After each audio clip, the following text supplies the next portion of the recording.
साथियों, मैं अतुल भारत और आज आपके सामने हम लोग कक्षा 6 की भूगोल की पाठ्य पुस्तक पृथ्वी हमारा आवास उसका पाठ 7 जो है वो हम आज पढ़ेंगे। हमारा देश भारत। तो हमारा देश भारत कितना सुंदर महान जो हमारा भारत है और एशिया में स्थित है, हम सब लोगों को पता है। हमारे उत्तर में हिमालय पर्वत है और पूर्व में बंगाल की खाड़ी, पश्चिम में अरब सागर। बहुत ही सुंदर जो परिस्थितियां हमारे भारत की हैं, जिसमें समुद्र भी है, नदियां हैं, मरुस्थल है, आपका पहाड़ है, बर्फीले पहाड़ हैं, समुद्री तट हैं। इतनी सारी चीज़ें हमारे देश में पाई जाती हैं और एक बहुत ही सुंदर देश है। आइए आज हम अपने देश के बारे में पढ़ेंगे। हमारी 6 क्लास की ज्योग्राफी की बहुत सारी वीडियो हमारे चैनल पे ऑलरेडी अपलोडेड हैं। आप उसको देख सकते हैं, प्लेलिस्ट में जाके देख सकते हैं। आप चैनल को सब्सक्राइब कर दीजिएगा ताकि हमारे से जुड़ी हुई 6, 7, 8 सारी क्लासेस की वीडियोस जो हैं वो आपको मिल सके। और आप अपने दोस्तों को ना चैनल को सब्सक्राइब ज़रूर कर दीजिएगा ताकि उनको भी ये वीडियोस मिल सके और उनकी भी सहायता हो सके। हमने इससे पहले पृथ्वी के स्थल रूप, पृथ्वी के स्थल मंडल और पृथ्वी के परिमंडल, बहुत सारी चीज़ें हमने पढ़ी हैं और ग्लोब, अक्षांश, ये सारी चीज़ें हमने इसी बुक के अंदर पढ़ी है, पृथ्वी हमारा आवास के अंदर।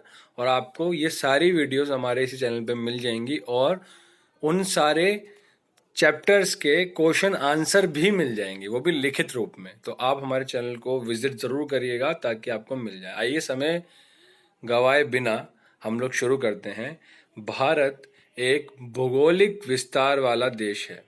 उत्तर में ये हिमालय के ऊंचे शिखरों से घिरा है, पश्चिम में अरब सागर, पूर्व में बंगाल की खाड़ी तथा दक्षिण में हिंद महासागर भारतीय प्रायद्वीप के तटों पर लहराते हैं। देखिए, भारतीय प्रायद्वीप यहाँ पे एक टर्म आया है।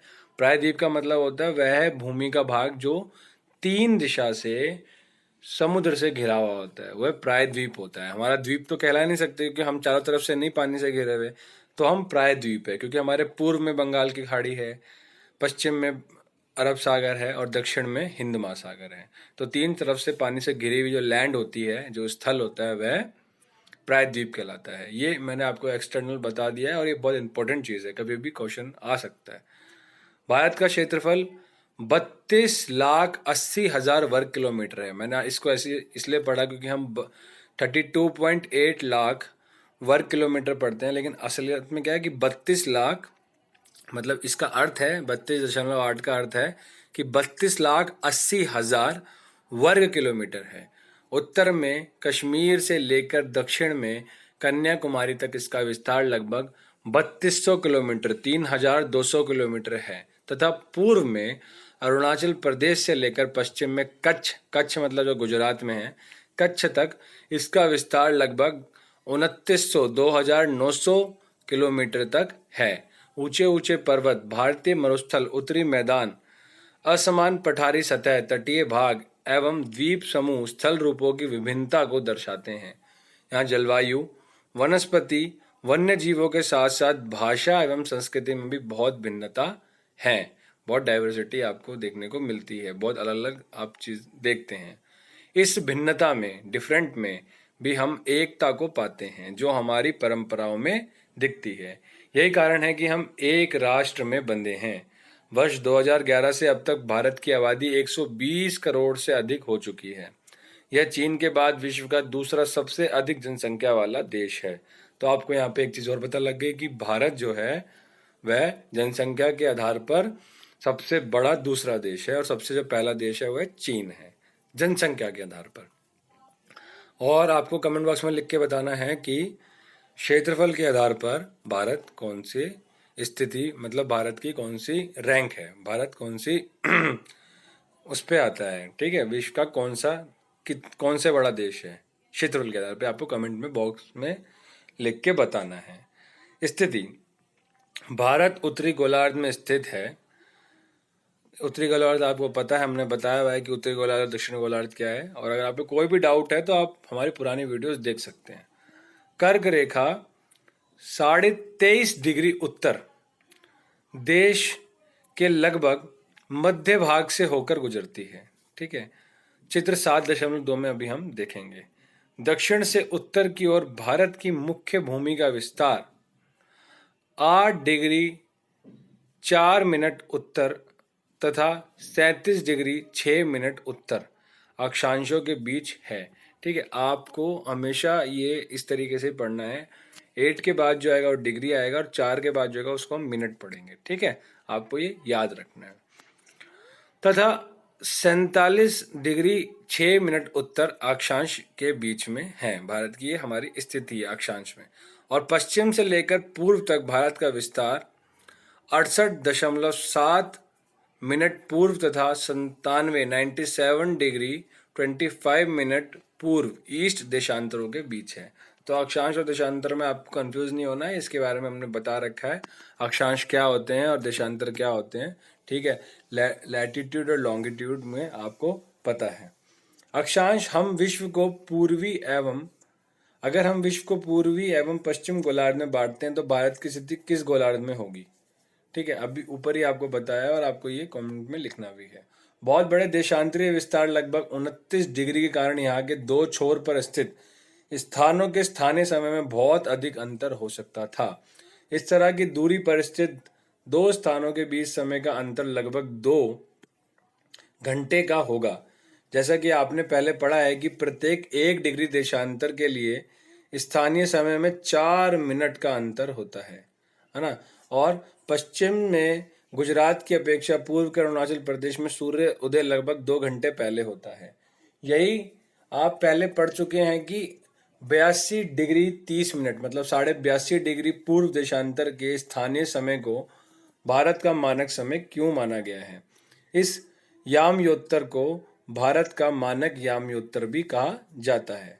भारत के पड़ोसी देश भारत 7 देशों की स्थलीय सीमाएं इसकी सीमाओं से जुड़ी है। चित्र 7.1 में इन देशों के नाम आपको पता लगाने हैं। देखिए स्थल सीमा में सबसे पहला अगर हम पश्चिम से देखें तो पाकिस्तान, उसके बाद में अफगानिस्तान, फिर चीन, फिर नेपाल, फिर भूटान, म्यांमार और बांग्लादेश। और आपने यहाँ पे कितने देखे 1 2 3 4 5 6 7। ठीक है, और श्रीलंका तो हमारा समुद्री पड़ोसी देश है। ठीक है, और यहाँ पे देखिए हम 7.2 में भी आ गए हैं। ठीक है, इनमें से कौन कौन से देश जिनकी सीमा समुद्र से नहीं जुड़ी। दक्षिण में समुद्र में स्थित 2 द्वीप श्रीलंका तथा मालदीव हमारे पड़ोसी हैं। पाक जल संधि भारत को श्रीलंका से अलग करती है। आपको पता है जल संधि और स्थल संधि के बारे में हमने पढ़ा हुआ है पहले पार्ट में, और आप इसके बारे में आपको पता है। नहीं पता तो मैं आपको थोड़ा सा ब्रीफली बता देता हूँ कि जल संधि जो दो जमीनी भाग को मतलब दो लैंड को अलग अलग करती है वह जल संधि होती है। ठीक है, क्योंकि वहाँ पे पानी होता है।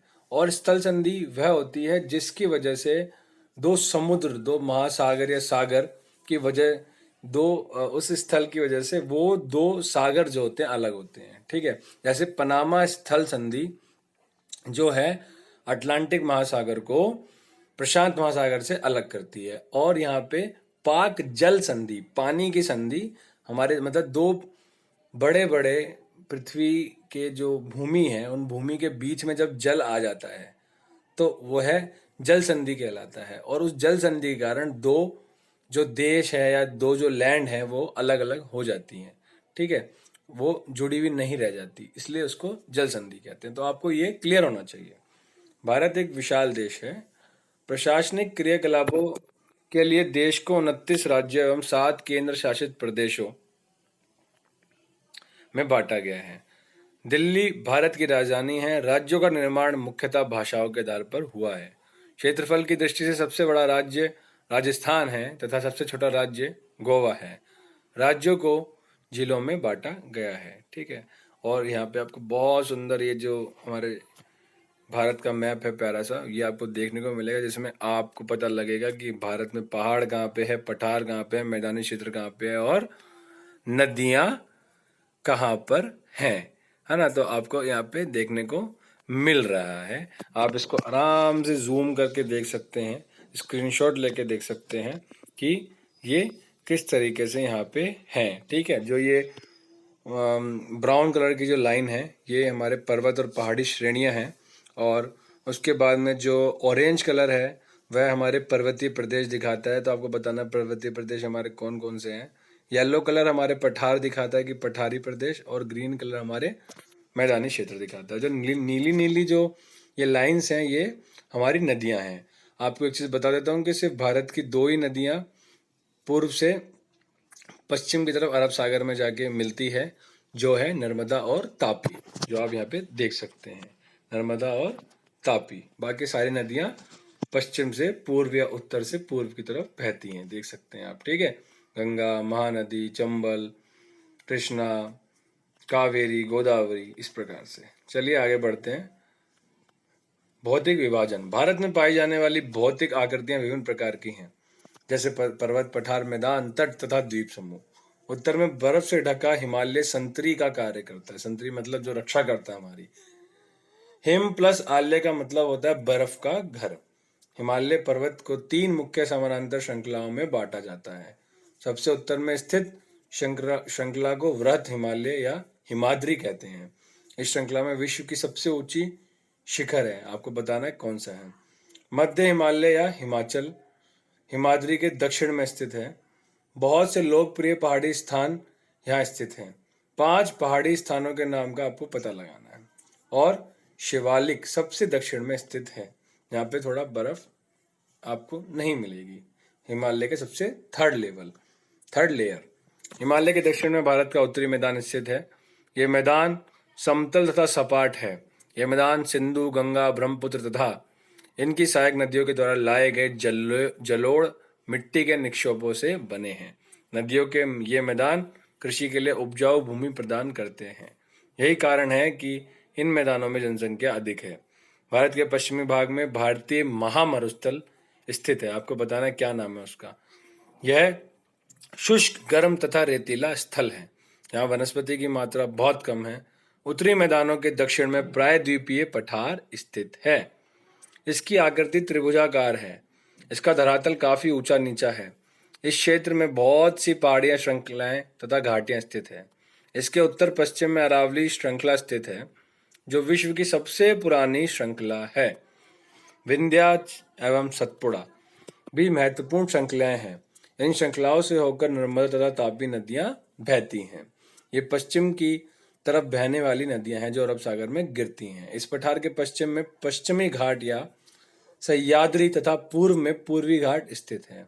पश्चिमी घाट का विस्तार एक समान रूप में है, जबकि पूर्वी घाट बीच बीच में टूटा हुआ है तथा असमान है। चित्र 7.3 में हमने इसको देखा है। इन पठारों में खनिजों जैसे कोयला एवं लौह अयस्क की प्रचुरता है, भंडार हैं। पश्चिमी घाट के पश्चिम में तथा पूर्वी घाट के पूर्व में तटीय मैदान स्थित है। पश्चिम तटीय मैदान काफी संकरे हैं। पूर्वी तटीय मैदान अपेक्षाकृत चौड़े हैं। वहां पूर्व की ओर बहने वाली कई नदियां हैं। महानदी, गोदावरी, कृष्णा तथा कावेरी बंगाल की खाड़ी में गिरती है। ये नदियां अपने मुहाने पर उपजाऊ डेल्टा का निर्माण भी करती है। बंगाल की खाड़ी में गंगा एवं ब्रह्मपुत्र नदियां के मुहाने पर सुंदरबन डेल्टा स्थित है। तो आपने यहाँ तक अभी हमने इसको बहुत ही सुंदर रूप में पढ़ा। और आइए, भारत में 2 द्वीप समूह भी हैं। लक्षद्वीप समूह अरब सागर में है, और ये केरल के तट से कुछ दूर स्थित प्रवाल द्वीप है। अंडमान एवं निकोबार द्वीप समूह भारत से दक्षिण पूर्व दिशा में बंगाल की खाड़ी में स्थित है। क्या आप जानते हैं कि कौन सा द्वीप समूह वर्ष 2004 में सुनामी से प्रभावित हुआ था? समाचार पत्रों तथा लोगों से बातचीत के जरिए जानकारी प्राप्त कीजिए। जब सुनामी भारतीय तट से टकराई थी तो किस प्रकार लोगों ने अलग अलग तरीके से इस चुनौती का सामना किया था। सुनामी का विशाल सागरीय तरंग है जो समुद्र तल पर भूकंप के कारण उत्पन्न होती है।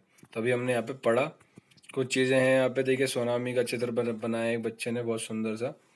वेदनाथ स्वेन है, कक्षा 4 के, और सुनामी के ऊपर एक कविता है। पंखुड़ी विद्या नाम है, कक्षा 8वीं बी। ये बहुत कोई बच्चे होंगे जिन्होंने ये कविता बनाई है। देखिए कुछ चीजें हैं जो इम्पोर्टेंट है। जलोढ़ निक्षेप, ये नदियों के द्वारा लाई गई बहुत महीन मिट्टी होती है तथा नदी बेसिन में निक्षेपित कर दी जाती है। सहायक नदी एक नदी है सरिता जो कि मुख्य नदी में किसी भी तरफ से आकर मिलती है तथा अपने जल को मुख्य नदी में विसर्जित कर देती है। क्या आप जानते हैं गंगा एवं ब्रह्मपुत्र नदियां विश्व की सबसे बड़े डेल्टा का निर्माण करती है, जिसे सुंदरबन डेल्टा कहा जाता है, जो बांग्लादेश और पश्चिम बंगाल के इलाके में फैला हुआ है। इस डेल्टा की आकृति त्रिभुजाकार है। डेल्टा स्थल का वह भाग है जो नदी के मुहाने पर बनता है। जहाँ नदियां समुद्र में प्रवेश करती हैं उस जगह को नदी का मुहाना कहा जाता है। आओ कुछ करके सीखे। बहुत सी लड़कियों को का नाम नदियों के नाम पर होता है, जैसे यमुना, मंदाकिनी तथा कावेरी। क्या आप अपने आसपास की किसी लड़की को जानते हैं जिसका नाम किसी नदी के नाम पर है? अपने माता पिता तथा दूसरों की सहायता से इस प्रकार के नामों की एक सूची तैयार करें। क्या आप जल से संबंधित दूसरे नाम भी ढूंढ सकते हैं, जैसे शबनम? शबनम क्या होता है? इस प्रकार से। क्या आप जानते हैं प्रवाल छोटे समुद्री जंतुओं के कंकाल है, जिसे पॉलिप कहा जाता है। जब जीवित पॉलिप मरते हैं तब उनका कंकाल बच जाता है। अन्य पॉलिप की वृद्धि इन ठोस कंकालों के ऊपर होती है, जो बढ़ते बढ़ते काफी ऊंचे होते जाते हैं तथा इस प्रकार प्रवाल द्वीपों का निर्माण होता है। चित्र 7.4 में द्वीपों को दिखाया गया है। इस प्रकार से प्रवाल द्वीप होते हैं। आपको बताना है कि भारत का प्रवाल द्वीप कौन सा है। तो यहाँ पे हमारा चैप्टर जो है वो खत्म हो गया है और हम इसके अभ्यास प्रश्न जो है वो नेक्स्ट वीडियो में करेंगे, ताकि हम अच्छे से इसको कर सके और लिखित रूप में हम इसको लेके आने का प्रयास करेंगे, जिसको आप वीडियो के माध्यम से आराम से देख देख के पढ़ के आप अपनी कॉपी में भी लिख सकते हैं। आपको ये जो पार्ट है ज़रूर अच्छा लगा होगा, हम लोग आशा करते हैं। और अगर आपका कोई भी डाउट है तो आप ज़रूर कमेंट बॉक्स में लिखिएगा, हम उसके लिए कोई वीडियो ज़रूर बनाएंगे। और हमें और कौन सी वीडियोस बनानी चाहिए उसके लिए भी आप सुझाव दे सकते हैं। जो भी अभिभावक, शिक्षक, छात्र हमारी वीडियो को देख रहे हैं वो हमारी वीडियो को 1-2 बार ज़रूर देखें, ताकि उनको ये सारे डाउट्स क्लियर हो सके। और घर में रहे, स्वस्थ रहिए, व्यस्त रहिए, मस्त रहिए, पढ़ते रहिए और देश का नाम रोशन करते रहिए। हम जल्दी दूसरी वीडियो के साथ जल्द मिलेंगे। जय हिंद, जय भारत।